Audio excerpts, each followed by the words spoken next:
কাব ইবনে মালিক চিন্তা করলেন, আরো ভয়ঙ্কর চিন্তা তার মাথায় চলে আসলো। এর চেয়ে মারাত্মক ভয়ঙ্কর চিন্তা করলো, আমি যদি না মারা যাই, আমার আগে যদি মুহাম্মদুর রাসূলুল্লাহ সাল্লাল্লাহু আলাইহি ওয়াসাল্লাম যদি ইন্তেকাল হয়ে যায়, তাহলে তো ওহীর দরজা বন্ধ হয়ে যাবে। আমি কাব ইবনে মালিকের ক্ষমাকে আল্লাহ করছে কিনা জানার কোনো মাধ্যম নাই। কাব ইবনে মালিক বড় পেরেশানি পড়ে গেলেন, বড় অস্থির হয়ে গেলেন। আর চিন্তা করেন, যদি আমার আগে রাসূল দুনিয়া থেকে বিদায় নিয়ে নেয়, তাহলে তো দুনিয়ার কেউ আমার সাথে মৃত্যুর আগ পর্যন্ত আর কথা বলবে না, কেউ তো আমাকে ডাকও দিবে না। আমি মারা যাওয়ার পরে তো ওই আলেমে বরজাখেও আমার সাথে কেউ কথা বলবে না, আমার দিকে তাকাবেও না। চিন্তা করে আর সেজদায় পড়ে কান্দে, আল্লাহ ও আল্লাহ, এই দুনিয়া আপনি ছাড়া আর কেউ নাই, দুনিয়ায় আপনি ছাড়া আমার আর কেউ নাই, সব আমার পর হয়ে গেছে। যে দুনিয়ায় রাসূল আমার বড় আপন, রাসূলও আমার অবরোধ করে ফেলাইছে। সাহাবীদেরকে বয়কট করতে বলছে, আমি বয়কট। আল্লাহ আপনি আমারে মাফ করে দেন, আমার একটু ক্ষমার ঘোষণা দিয়ে দেন আল্লাহ। আল্লাহ পাক রব্বুল আলামিন 50তম দিনে জিবরাইল আলাইহিস সালাতু ওয়াস সালামের মাধ্যমে আল্লাহ রাসূলকে কাছে জিবরাইল আলাইহিস সালাতু ওয়াস সালাম এসে বলতেছেন, ও আল্লাহর রাসূল, আপনার সাহাবী কাব ইবনে মালিক, হিলাল ইবনে উমাইয়া, মুরারা ইবনে রবিয়াকে আল্লাহ পাক রব্বুল আলামিন মাফ করে দিয়েছেন। জোরে বলেন সুবহানাল্লাহ। শুধু মাফ করছে তা না, আল্লাহ পাক রব্বুল আলামিন কোরআনের আয়াত নাজিল করলেন, وعلى الثلاثة الذين خلفوا حتى إذا ضاقت عليهم الأرض بما رحبت وضاقت عليهم أنفسهم وظنوا أن لا ملجأ من الله إلا إليه। আল্লাহ পাক রব্বুল আলামিন জিবরাইল আলাইহিস সালাতু ওয়াস সালামের মাধ্যমে ওহী প্রেরণ করলেন, হে নবী, আপনার ওই তিন ফের সাহাবী যাদেরকে আমি ক্ষমা করে দিলাম, فليضحكوا قليلا وليبكوا كثيرا। আল্লাহ পাক রব্বুল আলামিন বলেন, কম হাসো, ওয়ালিয়াবকু কাসীরা, বেশি বেশি করে কান্নাকাটি করো। কম হাসো, বেশি বেশি করে কান্নাকাটি করো। বেশি বেশি করে কান্নাকাটি করলে কি হয়? অন্তর নরম হয়, অন্তর আল্লাহর দিকে ধাবিত হয়। আর কান্নাকাটি যদি কম হয়ে হাসি তামাশা বিনোদন যদি বেশি হয়, অন্তর মরে যায়, অন্তরের ভিতরে দয়া থাকে না, মায়া থাকে না, অন্তর নষ্ট হয়ে যায়। এই জন্য আল্লাহ রাসূল সাল্লাল্লাহু আলাইহি ওয়াসাল্লাম বলেন, লা তুকসিরু যিহকা ফা ইন্না কাসরাতা যিহকা তুমিতুল কলব। বলে বেশি হাসবা না, বেশি হাসলে অন্তর মরে যায়, অন্তরের ভিতর মায়া মোহাব্বত থাকে না, আল্লাহর প্রতি ভালোবাসা জন্মায় না। এই জন্য যত বেশি পারো বেশি বেশি করে কান্নাকাটি করবা আর কম হাসবা। হাসার ভিতরে কোনো ন্যাক আমল নাই, শুধু যদি মুচকি হাসে, আল্লাহ রাসূলের সুন্নাহ সওয়াব। এর বাহিরে কোনো ব্যক্তি যদি উপহাস করে হাসে তো এটা হারাম। জন্য হাসলে দিল শেষ হয়ে যায়, দিলের ভিতরে যত রুহানিয়ত নূরানিয়ত আছে সব আস্তে আস্তে শেষ হয়ে যায়। এই জন্য দেখবেন অনেকেই কান্নাকাটি করলে চোখের পানি আসে না। কেন? বলে সে জিন্দেগিতে খালি হাসছে বেশি, হাসার কারণে তার চোখ দিয়ে পানি আসে না। আর যার চোখ দিয়ে বেশি পানি পড়ে, মনে করতে হবে সে আল্লাহর কাছে বেশি কান্নাকাটি করছে। সুবহানাল্লাহ বলে। কান্নাকাটি যে করে, যে বান্দা বেশি কান্নাকাটি করে, এই বান্দার দাম আল্লাহর কাছে বেশি। জোরে বলেন সুবহানাল্লাহ। এই বান্দার এক একটা চোখের ফোঁটার দাম আল্লাহর কাছে এই সাত আসমান জমিন থেকে বেশি মূল্যবান। আর যে বান্দা কান্নাকাটি করে না, সারাদিন হাসি তামাশার ভিতরে থাকে, তার প্রতিটা কদমে কদমে যেন যেন গুনার উপরে সে থাকে, গুনার উপরে থাকে। কারণ সে আনন্দ ফুর্তি করে, আল্লাহর খেয়াল থাকে না, দিল মরে গেছে। আর দিল মরে গেলে তো বান্দার প্রতিও দয়া থাকে না, পানির প্রতি, সৃষ্টির প্রতিও দয়া থাকে, শেষ হয়ে। এই জন্য আল্লাহ পাক রব্বুল আলামিন বলেন, ফালইয়াযআকু কলিলাও ওয়ালিয়াবকু কাসীরা। কম হাসবা, বেশি বেশি করে কাঁদবা। যারা বেশি বেশি করে কাঁদে তাদের বিপদ থাকে না। জোরে বলেন সুবহানাল্লাহ। দুইটা তাবুক যুদ্ধের ঘটনা বলবো, আল্লাহ চাইতে এরপরে বয়ান শেষ করে দেবে। কোন বান্দা যখন আল্লাহর কাছে কান্নাকারি করে বিপদে পড়ার পর, আল্লাহ পাক রব্বুল আলামিন সমস্ত দুনিয়ার মানুষকে জানায় দেয়, আমি আমার এই বান্দাকে বিপদ থেকে উদ্ধার করলাম। জোরে বলেন সুবহানাল্লাহ। দুনিয়াতে যত প্রিয় বান্দা আল্লাহ পাক রব্বুল আলামিনের দুনিয়াতে রয়েছেন, প্রত্যেকটা প্রিয় বান্দা বিপদে পড়ার সময় দুনিয়ার কারো কাছে চায় না, কারো কাছে হাত পাতে না, একমাত্র আল্লাহর কাছে চায়, আল্লাহর কাছে রুনাজারি করে। আর রুনাজারির বদৌলতে আল্লাহ পাক রব্বুল আলামিন তার সমস্ত সমস্যার সমাধান করে দেয়। জোরে বলেন সুবহানাল্লাহ। ওই যে তাবুক যুদ্ধের ঘটনা আপনাদেরকে একটু শোনাই। তাবুক যুদ্ধে আল্লাহ রাসূল সাল্লাল্লাহু আলাইহি ওয়াসাল্লাম সাহাবীদেরকে বললেন, চলো সবাই তাবুক যুদ্ধে যেতে হবে। সাহাবীরা প্রস্তুত হয়ে গেলেন। তাবুক যুদ্ধ বড় কঠিন যুদ্ধ ছিল মুসলমানদের জন্য। সাহাবীদের সংখ্যাও কম ছিল, কাফেরদের সংখ্যা বেশি ছিল। প্রচন্ড রোদ, প্রচন্ড তাপ। রোদ্রের তাপের কারণে মুসলমানদের ঘামগুলা মাথা থেকে পরে পরে পায়ে পর্যন্ত পড়ে যেতেছে। ওই সময় খেজুর পাকার মৌসুম। এই খেজুর তারা বিক্রি করে সারা জীবন তারা জীবিকা নির্বাহ করে। আবার যুদ্ধের ময়দান অনেক বড় দূরে, 12,500 কিলোমিটার দূরে, 1200 কিলোমিটার দূরে যুদ্ধের ময়দান। সাহাবীরা রাজি হয়ে গেলেন, কিন্তু হযরত কাব ইবনে মালিক, হিলাল ইবনে উমাইয়া, মুরারা ইবনে রবিআ তিনারা চিন্তা করলেন একটু পরে আমরা রওনা করব, রওনা করে যুদ্ধ কাফেলাকে ধরতে পারবো। এরকম করতে করতে আর যুদ্ধের ময়দানে যাওয়া হয় নাই। আল্লাহ রাসূল সাল্লাল্লাহু আলাইহি ওয়াসাল্লাম তাবুক যুদ্ধ থেকে যখন ফিরে আসলেন, যে যে যুদ্ধের ময়দানে যেতে পারে নাই তারা তাদের কারণ দর্শানো শুরু করছে। কাব ইবনে মালিক রাদিয়াল্লাহু তাআলা আন, হিলাল ইবনে উমাইয়া, মুরারা ইবনে রবিয়া, তারা কারণ দর্শাইতে পারে নাই, মিথ্যা কথা বলতে পারে নাই। আল্লাহ রাসূল বলল, কেন যাও নাই? বলে, আল্লাহ রাসূল এমনি যেতে পারি নাই।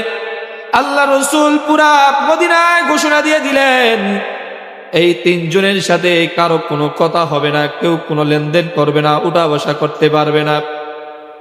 আল্লাহ রাসূল সাল্লাল্লাহু আলাইহি ওয়াসাল্লাম মদিনার সবাইকে জানায় দিলেন।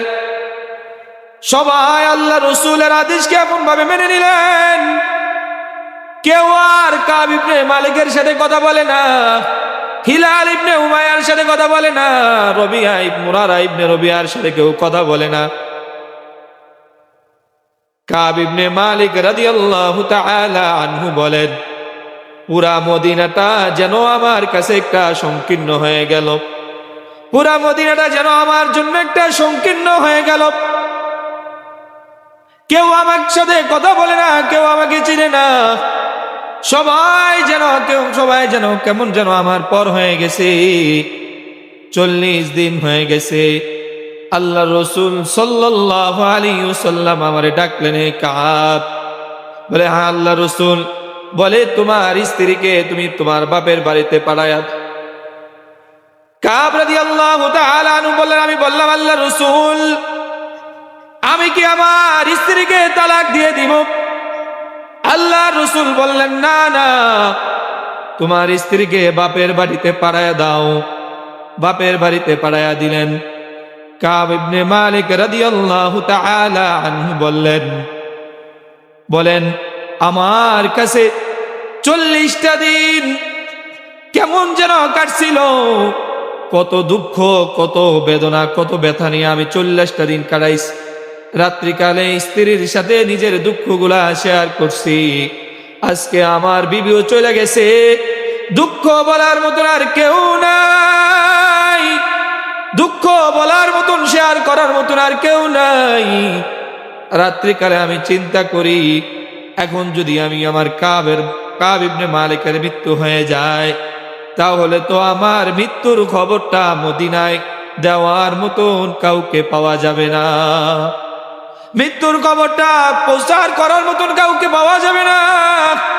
কেউ আমার মৃত্যুর সংবাদটা মদিনায় জানবে না, কেউ আমার জানাজার নামাজও পড়তে আসবে না, কেউ আমার কবরের উপরে মাটিও ডালবে না। কাব ইবনে মালিক চিন্তা করলেন, আরো ভয়ঙ্কর চিন্তা তার মাথায় চলে আসলো, এর চেয়ে মারাত্মক ভয়ঙ্কর চিন্তা। চিন্তা করলাম, আমি যদি না মারা যাই, আমার আগে যদি মুহাম্মদুর রাসূলুল্লাহ সাল্লাল্লাহু আলাইহি ওয়াসাল্লাম যদি ইন্তেকাল হয়ে যায়, তাহলে তো ওহীর দরজা বন্ধ হয়ে যাবে। আমি কাব ইবনে মালিকের ক্ষমাকে আল্লাহ করছে কিনা জানার কোনো মাধ্যম নাই। কাব ইবনে মালিক বড় পেরেশানি পড়ে গেলেন, বড় অস্থির হয়ে গেলেন।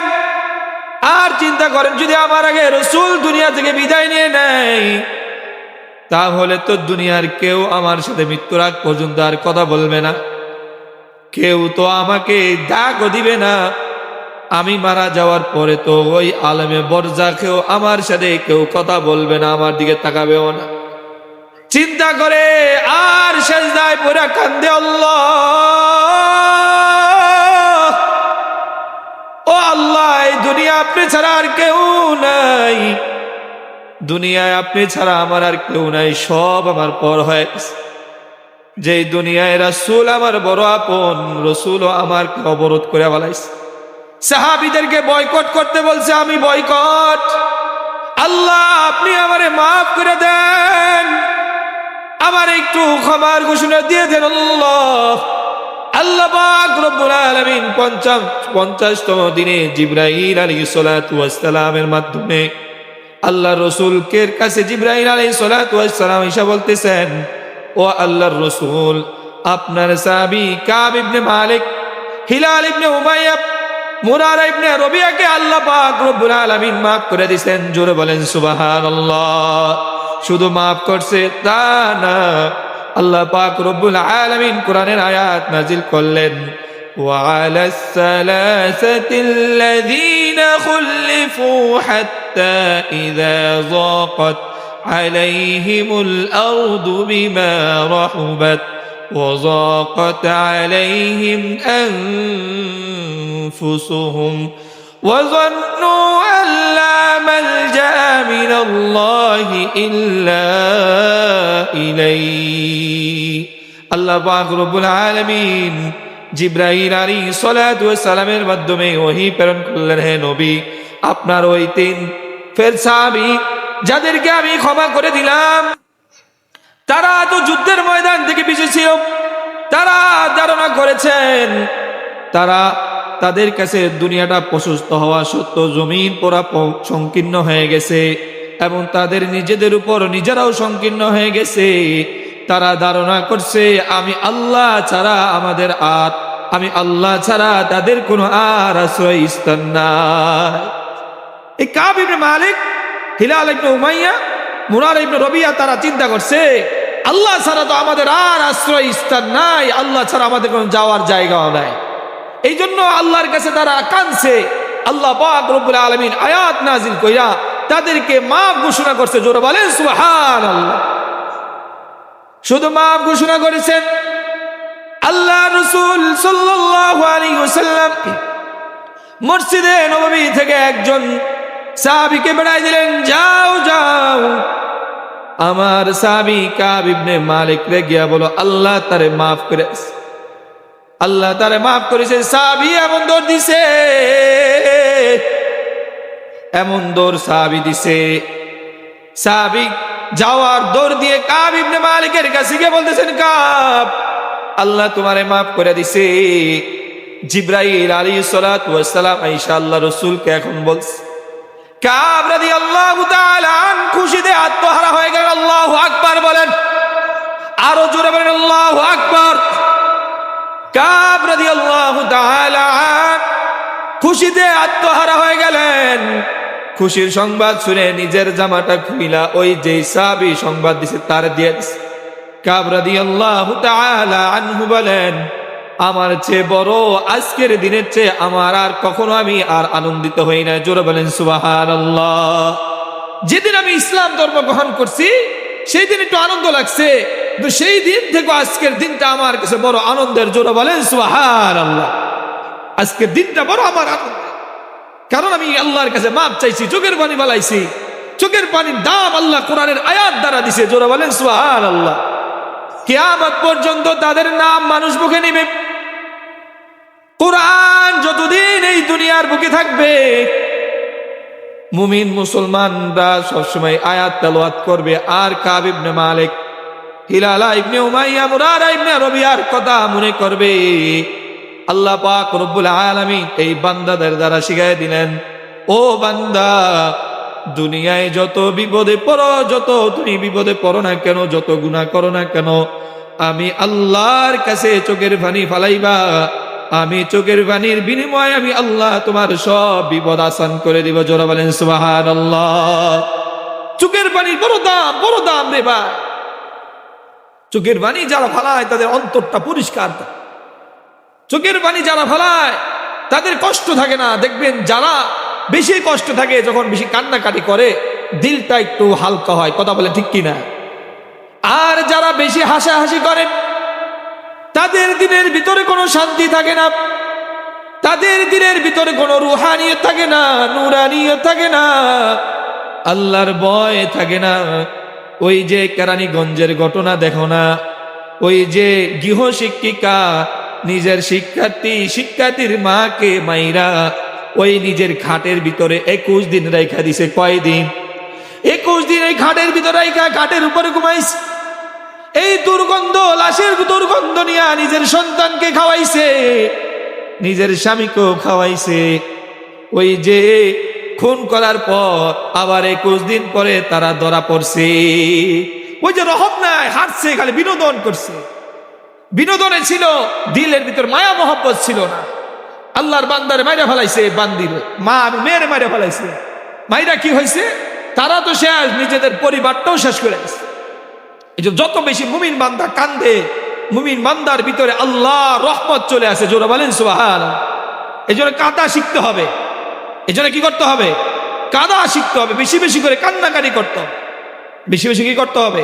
কান্নাকাটি করতে হবে আল্লাহর কাছে। আমরা তো কাঁদতে জানি না, এখন কান্নার এখন অবস্থা নাই। সব জায়গায় এখন খালি হাসি তামাশা চলে, কৌতুক চলে, সব জায়গায় বিনোদন চলে। কথা বলেন ঠিক কিনা? সব জায়গায় হাসে, কান্নার কোনো মজলিস এখন নাই। কান্নার মজলিস তৈরি করো। যত বেশি বিপদে পড়ো কান্নার মজলিস তৈরি করো। আল্লাহ পাক রব্বুল আলামিন দেখবে সমস্ত বিপদ দূর করে দেয়।